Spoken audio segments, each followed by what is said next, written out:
දෙහිවල පින්වත් පුරාණ විහාරයේ විහාරාධිපති ශාස්ත්‍රපති පූජ්‍ය වල්හපුතැන්නේ නන්දසුමන නාහිමියන්ට කෝට්ටේ කල්යාණ සාමශ්‍රී ධර්ම මහා සංඝ සභාව මගින් සල්පිටි කෝරළේ ප්‍රධාන සංඝනායක පදවිය පිරිනැමීම මහානායක අග්ගමහා පණ්ඩිත ඉත්තෑපානේ ධම්මාලංකාර නාහිමියන් විසින් ඊයේ සිදු කළා. මෙම අවස්ථාවට අග්‍රාමාත්‍ය ආචාර්ය හරිනි අමරසූරිය මෙනවිය ඇතුළු පිරිසක් එක්ව සිටියා.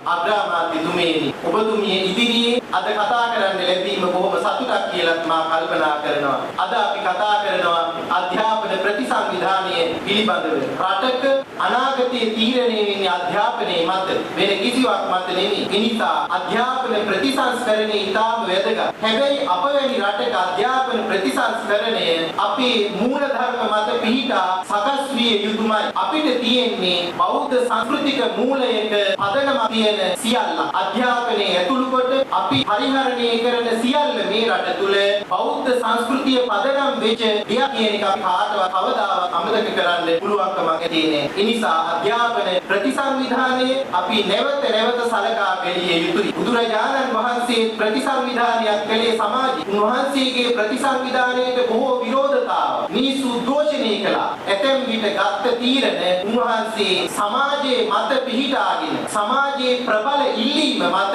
වෙනස් කරගත්තා. ඒ ඉල්ලීම් වලට උන්වහන්සේ ඇහුම්කන් දුන්නා. නොසලකා හැරියේ නෑ. මමයි බුදුහාමුදුරුවෝ මටයි බලය තියෙන්නේ. මගේ ශිෂ්‍ය පිරිස කවදාවත් උන්වහන්සේ එහෙම හිතුවේ නෑ. අග්‍රාමාත්‍යතුමියනි අපිට අධ්‍යාපන ප්‍රතිසංස්කරණ අවශ්‍යයි. ඒ අවශ්‍යතාවය අඳුනාගත යුතුමයි. නැතිනම් අපිට ඉදිරියට යන්න බෑ ලෝකයක් එක්ක. හැබැයි මේ ප්‍රතිසංවිධානයේ අවශ්‍ය වෙන්නේ කොයි වෙලාවෙද, කොයි තැනද, කොයි විදිහටද ඒක අපි නැවත විශ්ලේෂණය කරන්න ඕනේ. මම ඔබතුමියට යෝජනා කරනවා මේ ප්‍රතිසංවිධානයේ මේ ජනවාරි මාසයේ ක්‍රියාත්මක කරනවට වඩා මේ ගැන නැවත විශ්ලේෂණ කරන්න අපි අත්විඳිනවා. අදටත් අග්‍රාමාත්‍යතුමියනි දුරදිග නොබලා කළ ප්‍රතිසංවිධානය අද මම හිතන්නේ වැඩියම සමාජයේ සංවාදයට ලක් වෙන මාතෘකාවක් බවට මේ අධ්‍යාපන ප්‍රතිසංස්කරණ පත් වෙලා තියෙනවා. අපි හිතනවා මේ සංවාදය වැදගත්, ඒ සංවාදය අවශ්‍යයි. ස්වාමීන් වහන්සේ කුලියට යම් දෙයක් වෙනස් කරන්න යනකොට ලේසි නෑ.